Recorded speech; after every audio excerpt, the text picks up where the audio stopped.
Pemerintah Indonesia melalui Kementerian Agama telah mengambil keputusan untuk membatalkan kembali keberangkatan haji tahun ini setelah tahun 2020 juga terjadi hal yang sama. Apa kemudian yang menjadi alasannya? Kita akan mencari tahu lewat Direktorat Jenderal Penyelenggaraan Haji dan Umroh. Ikuti kami.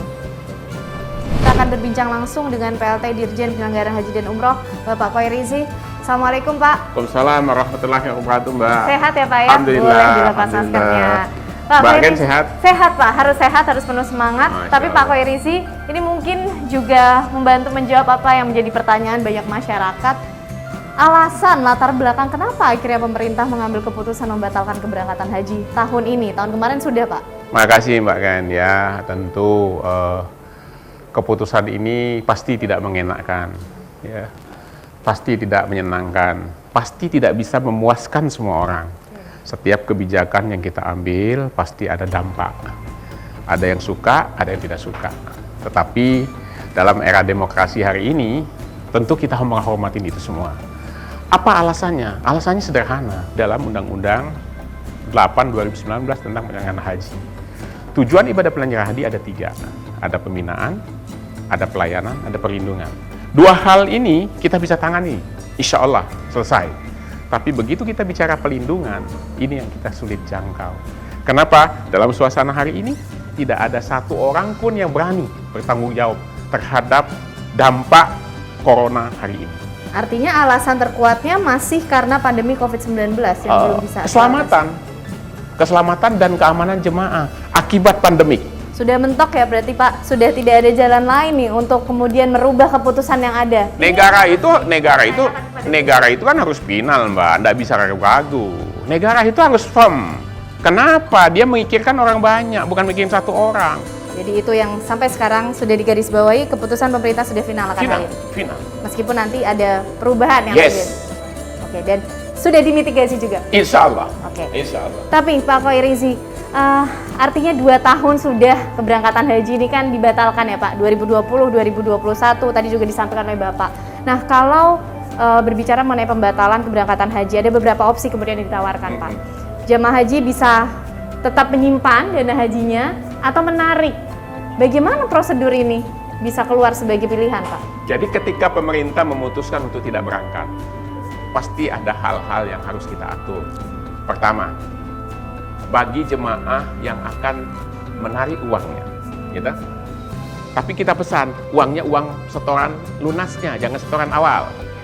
Yang 25 juta itu jangan diambil. Kalau dia mengambil yang 25 juta itu, maka pemerintah, sistem akan mengatakan dia mengundurkan diri. Dengan demikian kuotanya hilang, antrinya keluar. Tetapi kalau dia mau mengambil yang setoran lunasnya, berapa ya? 10 juta. Caranya bagaimana?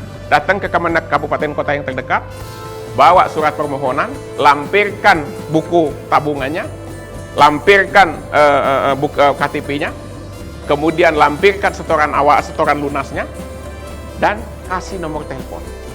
Apakah HP, apakah nomor kontak biasa. Untuk apa? Untuk ketika kita transfer, kita akan kontak. Mbak Niken, uangnya sudah terima? Kalau belum, kami akan khusus. Sampai segitunya Mbak. Itu yang kedua. Yang ketiga bagaimana? Kalau dia mengambil setoran awalnya, maka dia akan keluar dari antrian.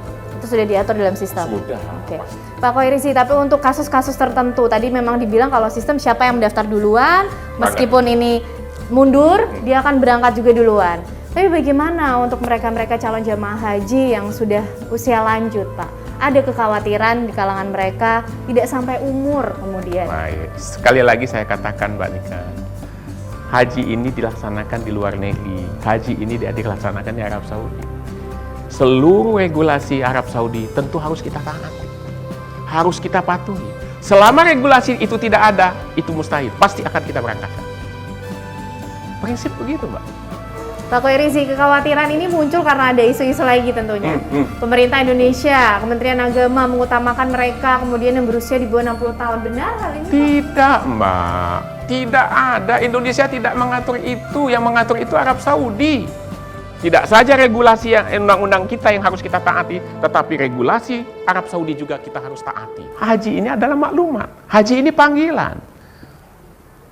Ketika Allah belum mau memanggil kita, bagaimana kita mungkin bisa melaksanakannya?